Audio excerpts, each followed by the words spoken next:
हो जाए। गुरु जी कहला कोहबर वाला भाइयों का कोहबर वाला वैसे कोहबरे का दीना ऐसा होला कि जिंदगी भर याद रहा।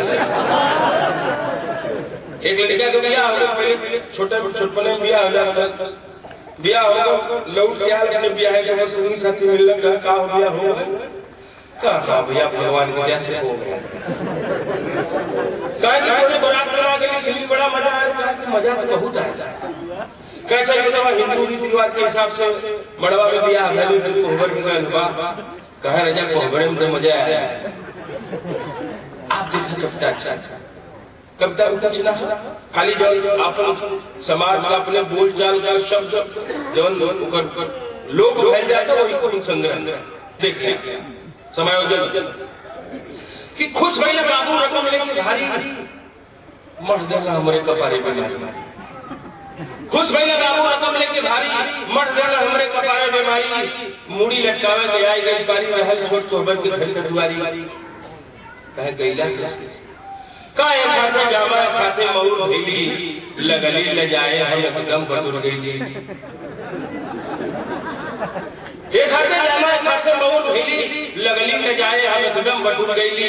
लेकिन दुआरी से पहले निहुर गईली मुड़ी लटकाए के गप से घुसुर गईली। का भीतर करे लगी सरहद खोली दुल्हा और डल्हा बोले लगी बोली। भीतर करे लगी सरहद खोली दुल्हा और डल्हा बोले लगी बोली। कनिका में जुटल हसीनन का टोली रहल हरे जैसे चीनी की गोली। बुढ़िया जवन की जुटे पारा पारी चले लगल दिल पर दहेजी टंगारी। बुढ़िया जवन की जुटे पारा पारी चले लगल दिल पर दहेजी टंगारी। भैल को लोए पूछा कछोरी हेराई कहीं कुछ थरिया करे। सहेली को लगी पहेली बुझावे सड़वाई मजाक लगल खुदियावे। सहेली को लगी पहेली बुझावे सड़वाई मजाक लगल खुदियावे। दुल्हिया और पढ़ले वो हमसे बतावे हम गाय में के भैंसी में लगली बतियावे। एक ठे लगल गुदावे नी कोटे दूसर की लगल काल धई के नी झूठे।